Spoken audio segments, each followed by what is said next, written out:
Hospitals around the country still feeling the impact from Hurricane Helene.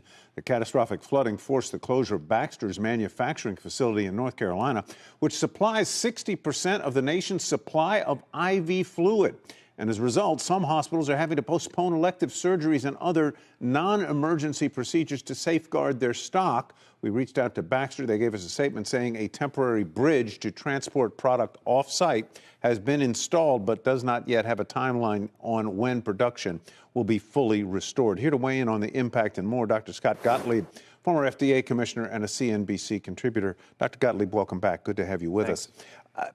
Certainly, COVID showed us about the fragility of lots of supply chains. But here comes a natural event coming in and disrupting a critical supply chain. 60% of the nation's IV fluid coming out of one facility. Is that smart strategically? Well, look, this represents a much more systemic challenge when it comes to the production of these IV sterile injectable drugs and mostly generic drugs. I would include the IV fluids within that category of the generic drugs. The problem is that manufacturing these things aren't trivial. You need specialized facilities. They have to be done in sterile conditions. They're heavily regulated. And the reimbursement's been driven down very low for all of these drugs, all these sterile injectable generic drugs, mostly by Medicare. So they're sold with very slim margins. And so what you've seen industry do, first of all, you've seen a lot of industry players get out of this segment in recent years.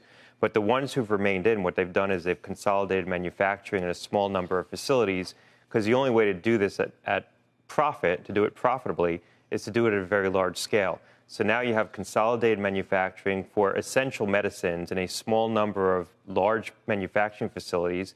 And when those go down, you take out a very large percentage of the market. So it sounds to me like what you're saying is that it is an unintended consequence of a pricing mechanism, in part, that is causing the consolidation of manufacturing, which is in turn then a vulnerability.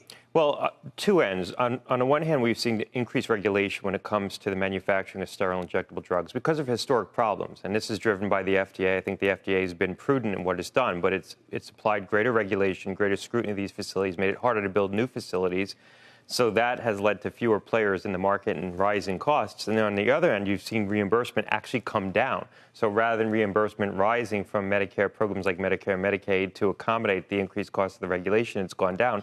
A lot of these drugs are produced unprofitably. They actually lose money on a lot of these drugs. So these are the IV chemotherapeutics, IV antibiotics, the drugs that you hear about going in and out of shortage. It's the same list of drugs all the time, and the IV fluids are in that. And by the way, just in 2017, when I was covering Hurricane Maria in Puerto Rico, we saw the same problem with Baxter, big manufacturing facilities there. When the hurricane goes down and takes out, not just the power, not just the building, but you're damaging the homes and the ways that people get to work. It disrupts the supply chain there. So this time it was Baxter and Helene.